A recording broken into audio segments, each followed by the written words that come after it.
अखिल भूमंडलीय सर्व शिरोमणि मुनि समाज के संस्थापक आदि मुनीश्वर योगेश्वर सदगुरुदेव शिव मुनि महाराज की जय। उपस्थित मुनि वृंद, साधु सज्जन वृंद, संत वृंद, साधक वृंद, आध्यात्म ज्ञान के जिज्ञासु और प्रेमियों, सभी श्रोता वृंद, आप सबको मेरा कोटिशः नमन, सप्रेम जय जीव। तो आध्यात्मिक चर्चा चल रही है और हम लोग सदगुरुदेव शिव मुनि महाराज रचित ग्रंथ निरोग होने का अद्भुत उपाय पर चर्चा कर रहे हैं। अध्याय 19 पर चर्चा हो रही है, सच्ची समाधि व सच्चा स्वास्थ्य, है ना। तो कल हम लोगों ने जाना कि समाधि लगाना है तो चेतन समाधि, है ना, जड़ समाधि नहीं लगाना चाहिए। गुरुदेव कह रहे हैं अपने स्वरूप को प्राप्त करना है, अपने स्वरूप से नहीं हटना है ना। तो जड़ समाधि बिल्कुल नहीं लगाना चाहिए, चेतन समाधि लगाना चाहिए, है ना। चेतन समाधि का मतलब होता है हमेशा चेतना बनी रहती है और अपनी आत्मा के महत्व का अपने आप में, है ना, माने डूब जाते हैं। आप अपने आप को जान लेते हैं पक्का, तो आप आनंद विभोर हो जाते हैं। आनंद ही आनंद, है ना। तो अखंड आनंद, ब्रह्मानंद कहते हैं उसको, है ना। तो उसमें आप रहिए, स्वरूपस्थ रहिए, है ना। तो बात है, तो हम वहाँ से हम पढ़ देते हैं ताकि याद रहे आपको। हम स्वरूप से चेतन हैं, अतः जड़ समाधि लगाने वाला स्वरूप को ना प्राप्त होकर अंधता मिश्र नाम के नरक में प्राप्त होकर कल्प भर तक जड़ होकर पड़ा रहता है। फिर दूसरे कल्प में महाअज्ञानी होकर जन्म लेता है। कल हम लोग पढ़ चुके थे। अतः जड़ समाधि साधक को अवनति के गड्ढे में ले जाती है ना। आजकल के योगी जिस ज्योति को देख रहे हैं, देखना चाहते हैं, वह देखने का यत्न करते हैं, वह कोई बड़ी बात नहीं है। तो आजकल के योगी लोग भी थोड़ा ऐसा भी करते हैं, कोई कोई खाली ज्योति देखने का कोशिश कर रहे हैं। ज्योति देखना कोई बड़ी बात नहीं है। जैसे प्रकाश से वस्तु का ज्ञान होता है, उसी तरह से ज्ञान द्वारा भी वस्तुएं जानी जाती हैं। तो सदगुरुदेव कह रहे हैं लोग ज्योति देखने की कोशिश करते हैं, ये कोई बहुत बड़ी बात नहीं है। जैसे प्रकाश से वस्तु का ज्ञान होता है। जब प्रकाश है रूम में तो आप देख सकते हैं ये चीज़ क्या क्या चीज़ है, आप सब चीज़ों को देख सकते हैं। उसी प्रकार गुरुदेव कह रहे हैं ज्ञान द्वारा भी वस्तुएं जानी जाती हैं। अब ज्ञान द्वारा भी वस्तुएं जानी जाती है, अपने भीतर के आत्मज्ञान से आप अपने भीतर के तत्वों को समझ लेते हैं, इसलिए ज्ञान को भी प्रकाश माना जाता है। इसलिए ज्ञान को भी प्रकाश माना जाता है। जिस प्रकार प्रकाश से वस्तुएं दिखलाई पड़ती हैं, उसी तरह ज्ञान से आत्मज्ञान, ब्रह्म ज्ञान, है ना, हम अजर अमर अविनाशी हैं, हम सृष्टिकर्ता हैं, ये सब ज्ञान हो जाता है ना। और सच्चा ज्ञान हो जाता है कि हमारी कभी मृत्यु ही नहीं हुई, हम मरने वाले नहीं हैं, हम अजर अमर अविनाशी हैं। ये शरीर का रूपांतरण होता रहा है बारंबार, है ना, लेकिन हम हमेशा से रहे हैं, यह ज्ञान हो जाता है। एक शब्द है मैं, हम, है ना, जिसमें कभी यह नहीं होता कि हम नहीं हैं, कि मैं नहीं हूँ, असंभव।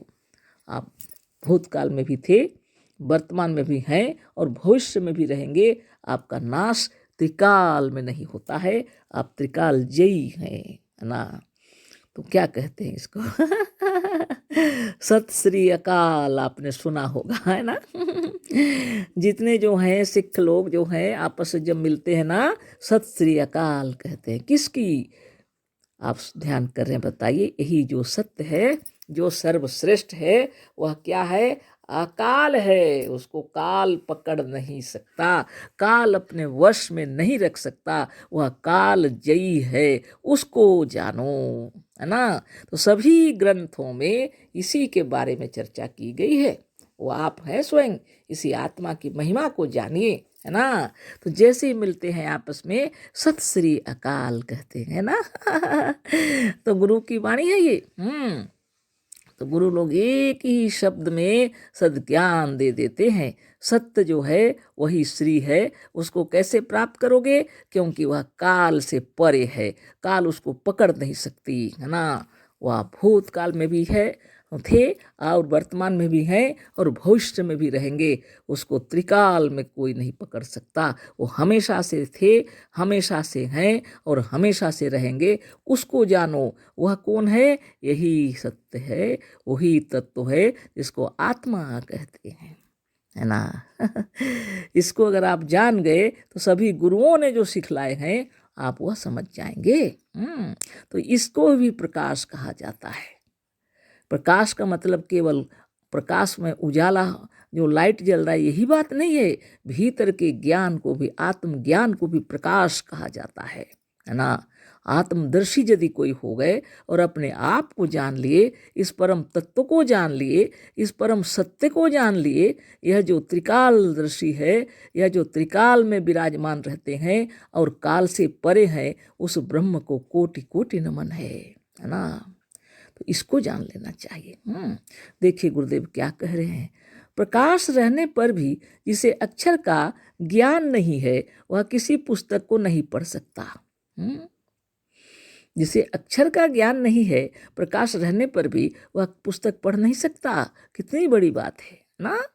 इसलिए ज्ञान को ही प्रकाश कहा जाता है। यदि ज्ञान हो गया तो आप किताबों को पढ़ सकते हैं, है ना। अक्षर का यदि ज्ञान नहीं है तो आप कैसे पढ़ेंगे। प्रत्येक भाषा के अपने अपने जो अक्षर हैं, लिपि हैं, उसको जानकारी अगर है तो आप पढ़ सकते हैं। उसी तरह आत्मज्ञान भी है ना। बाह्य जगत का ज्ञान और आत्मज्ञान। अगर आप आत्मज्ञान चाहते हैं तो भीतर की ओर सैर करना पड़ेगा, अपने आत्मा की ओर सैर करना पड़ेगा। और बाहर की जगत को भी अगर जानना चाहते हैं तब भी भीतर की ओर ही सैर करना पड़ता है। वैज्ञानिक लोग भी जितना अनुसंधान किए हैं, कहाँ से लाए हैं? सब आत्मा में डुबकी लगा के, आपने आप में डूब करके लाए हैं ना। जितने भी आकाश, अग्नि, जल, वायु और मिट्टी की परीक्षण करते करते वहीं से अनेक तत्वों को ला करके आए हैं। और जो कुछ भी उन्नति हुई है आजकल आप जो देख रहे हैं, है ना, बड़े बड़े क्रेन चल रहे हैं, बड़े बड़े ट्रेन चल रहे हैं, एरोप्लेन चल रहे हैं, हेलीकॉप्टर चल रहे हैं, रॉकेट चल रहे हैं। तरह तरह की उन्नति हुई है। खाने पीने से लेकर के हर चीज़ की, है ना, खेती बाड़ी से लेकर के हर चीज़ की उन्नति ये कहाँ से लाए हैं? सब अपने ब्रह्म ज्ञान से लाए हैं, आत्मज्ञान से लाए हैं। अपने भीतर से अनुसंधान करके जो वो चाहते थे वह ले आए। बाहर में कोई चीज़ नहीं है, सब भीतर है ना। इसीलिए सद्गुरुदेव कहते हैं ज्ञान में ही शक्ति है और आत्मज्ञान ही सबसे बड़ा ज्ञान है। अंधविश्वास छोड़कर अपने भीतर का शब्द सुनो। तुम्हारा सच्चा पथ प्रदर्शक तुम्हारे भीतर वर्तमान है। तो आप इतने ग्रंथ पढ़ते हैं, आप इतने प्रवचन सुनते हैं, आप जगह जगह जाते हैं, लेकिन सद्गुरु क्या कह रहे हैं? अपने भीतर का शब्द सुनो ना। सब सुनिए, सब पढ़िए, सब देखिए, लेकिन भीतर में मनन और चिंतन कीजिए ना। अपने भीतर से आपको जब अपने आप में महसूस होगा यही सत्य है तो उसको ग्रहण कर लीजिए। आप गुरु के भी गुरु हैं, आप स्वयं सद्गुरु हैं। हमारे सद्गुरुदेव शिवमुनि महाराज की जय, जिन्होंने सबको बताया आप सद्गुरु हैं। मैं तो जो बता रहा हूँ वह सत्य है, लेकिन आप उसको जान रहे हैं, यही सत्य है, तो आप ही सद्गुरु हैं। तो बताने वाली शक्ति आपके अंदर विराजमान है। और अगर आप हृदय से उस पर तल्लीन होकर के ध्यान करेंगे तो सच्चा ज्ञान आपको हो जाएगा। कोई आपको नहीं भटका सकते हैं ना। कोई भी ग्रंथ, कोई भी मजहब, कोई भी नीति नियम, कोई भी आपको नहीं भटका सकते हैं, क्योंकि आप इन सब से परे हैं, है ना। सब आपका बनाया हुआ है ना। भूतकाल, भविष्यत काल, वर्तमान काल, ये सब की जानकारी जिसके अंदर में होती है उस ब्रह्म को कोटि कोटि नमन है, जिससे यह सारा विश्व प्रकाशित हो रहा है। उस ब्रह्म ज्ञान को जानिए, है ना। तो ऐसी बात है। तो जब तक समाधि नहीं लगेगी, जब तक ब्रह्म ज्ञान नहीं होगा, तब तक आप अपने को नहीं जान सकते हैं। खुद को जानना ही ब्रह्म ज्ञान है, और बाकी जितना है वह बाह्य जगत का संसार है। और वह सब जो कुछ भी है वह आत्मा से ही बना है और आत्मा के विचारों से बना है ना। जाकी रही भावना जैसी, हरि मूर्ति देखी तिन तैसी। जिसने जैसी भावना की, भगवान की मूर्ति वैसे ही दिखलाई पड़ी। बाहर जगत में जितना जो कुछ है, अगर आप भ्रम में रहेंगे तो वैसा ही दिखेगा। इसलिए जब तक आपको समाधि नहीं लगेगी, यानी जब तक आपको आत्मज्ञान का प्रकाश प्राप्त नहीं होगा, आप उन वस्तुओं को समझ नहीं पाएंगे। ठीक वैसे ही जैसे प्रकाश रहने पर भी अगर अक्षर का ज्ञान नहीं है तो पुस्तक नहीं पढ़ सकता कोई भी, है ना। तत्व को अच्छी तरह से जान लीजिए, है ना। इतना सुंदर ज्ञान गुरुदेव दिए हैं, इतनी गहराई से आपको ब्रह्म ज्ञान बतला रहे हैं, हम सबको ब्रह्म ज्ञान बतला रहे हैं। और आत्मा को अवश्य जान लेना चाहिए, है ना। आत्मा को तो बाहर प्रकाश की आवश्यकता ही नहीं है। आत्मा को बाहर की प्रकाश की आवश्यकता है नहीं है ना। मान लीजिए कि आप अंधेरी कोठरी में बैठे हैं, तो भी आपको अपने आप का ज्ञान रहेगा। तो यहाँ तो टाइम हो गया, कल फिर हम लोग इस पर चर्चा करेंगे। अशेष धन्यवाद, कोटि से नमन, सप्रेम जय जीव। सद्गुरुदेव शिव मुनि महाराज की जय।